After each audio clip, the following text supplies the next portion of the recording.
Hello, this is old Mr. Kent of MrKent.com, and this is probably one of the saddest videos, well, maybe not, but probably one of the most sad videos that I've ever put together for YouTube.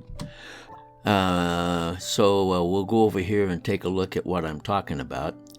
The other day, I guess it was yesterday, some guys drove up our little dirt road here and then stopped and backed up, and I got out of their little SUV and jumped across the canal area here, and it looked like there was a dead dog laying over there, and so they were looking at it, and one guy ran back and got in his car and got his phone so he could take a picture of it, and they looked at it for about 5 minutes or so and then finally went on their way. And I thought, well, is that one of the neighborhood dogs? Because it wasn't a little dog, and it wasn't a big dog like a Saint Bernard, and it wasn't as big as our big brown dog, but it was an average size looking dog, and laying there, and of course it was dead.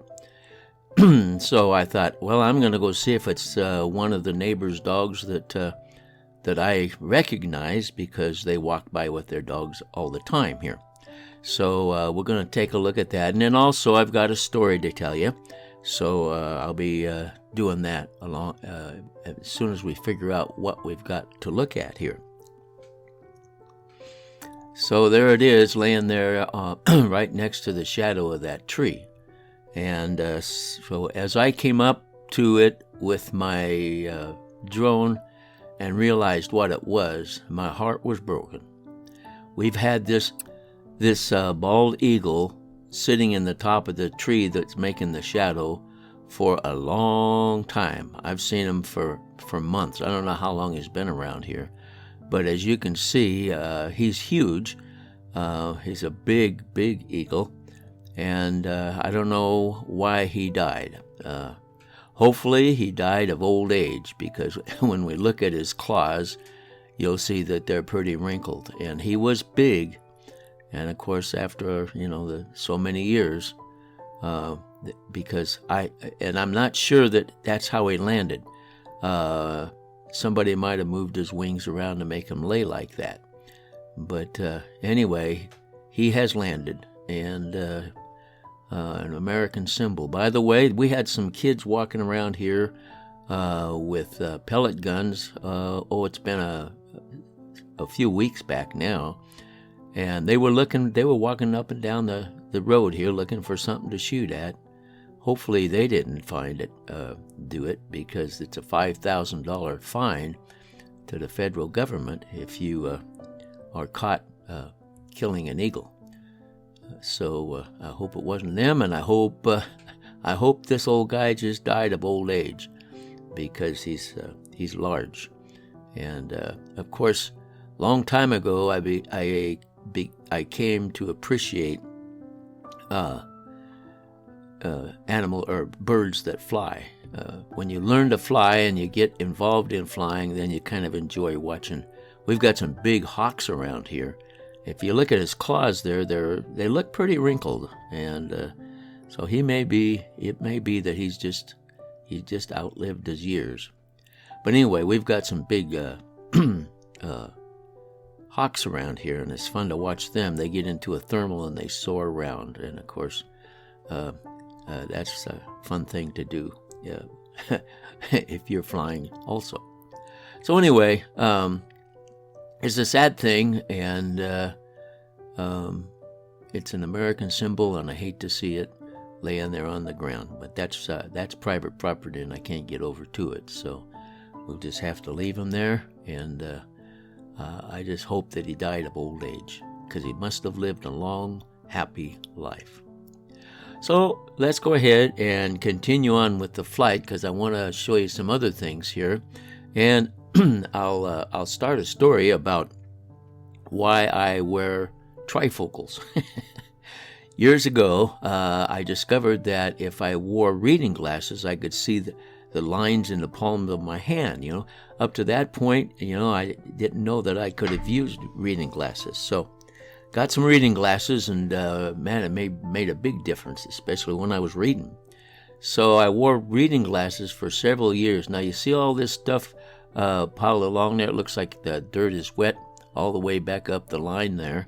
Well, yesterday also there was a guy coming along with a backhoe, and when I ride my e-bike along this canal, I could see that there was growth in the bottom of it. And what he was doing, he was scraping it out and cleaning it up a little bit. And so I noticed, as you'll see, he didn't get it all. And then he stopped. He didn't go all the way down the canal or all the way up the canal. So maybe he'll finish it on another day. So anyway, I wore those reading glasses, and then when I got my pilot's license, I just put them in my shirt pocket. And then when I would need to look at the chart, I'd pull them out, put them on, and look at the chart, and then put them away, and it was pretty handy. Well, I had a friend who I needed to fly from Pasco up to Moses Lake one night, and Moses Lake has two airports. Has a huge airport that was a military base, and Japan Airlines trains their pilots to fly their big jets there to take off. You see them taking off and landing all the time if you live in Moses Lake, Washington. So it was about a 50-mile trip, and or maybe a little more. And so we took off, and it was dark. And there's another little airport, the municipal airport, which is where I wanted to land. So I wanted to make sure I got to the right airport. And of course, they both had rotating beacons. And of course, the one at the old military base had a brighter beacon than the other one. And so we're flying along at, I don't know, maybe 5,000 feet or something like that.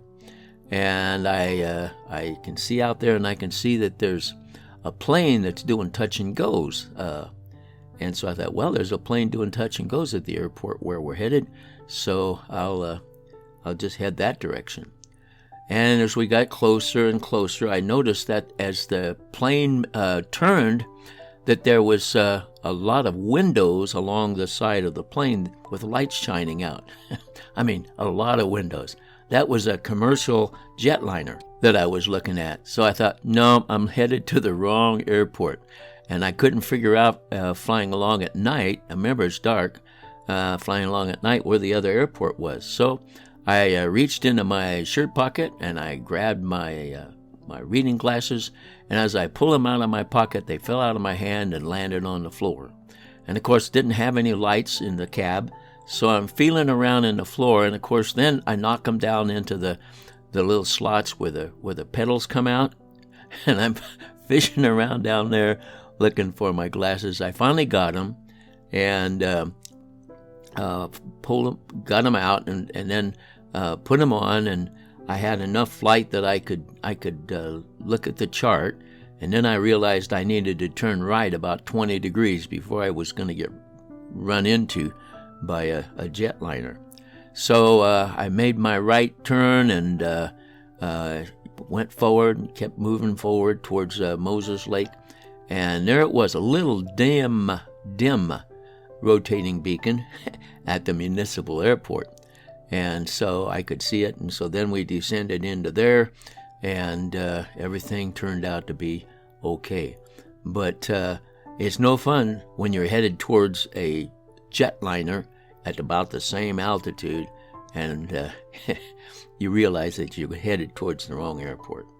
So anyway, that's my flying story, and of course I'm sad to have to share the information about the eagle, but unfortunately, I'm hoping that he died from old age, because he was huge, and so anyway, well, as always, I want to thank you. Oh, by the way, this is a construction site, and he got about halfway done, and he quit. And those are nice, large plot plans. But anyway, not much going on today.